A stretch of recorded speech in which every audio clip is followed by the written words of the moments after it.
سلام، من حمید خسروی ام و امروز از تاجیک های عزیز میگیم خدمتتون. داستان اسم تاجیک روایت های مختلفی داره. بعضی میگن که تاجیک اصلا اسم یکی از قبایل قدیمی به نام داها بوده که تو تاریخ اشکانیان راجبش صحبت کردیم.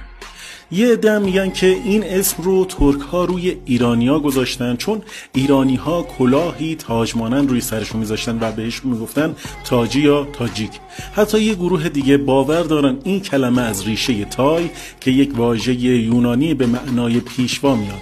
تحقیقات درباره کلمه تاجیک از اوایل قرن 19 شروع شده. یه پژوهشگر به نام ژن سان مارتن تو مقاله‌ای میگه که کلمه تاجیک به فارسی زبان‌هایی گفته میشه که تو ایران، خراسان بزرگ و تاجیکستان زندگی میکردن.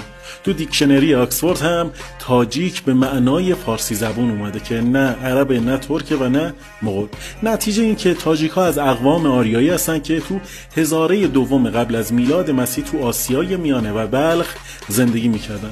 ریشه نیاکان تاجیک ها به آریایی های شرقی مثل باختری ها، سغدی ها، پرنی ها و داها میرسه. یعنی اجداد تاجیک ها تو دوران باستان به زبان شرقی آریایی مثل سغدی، باختری، خوارزمی و سکایی حرف می‌زدن، نه به زبان پارسی کهن که تو جنوب غربی ایران رواج داشته. ورود زبان فارسی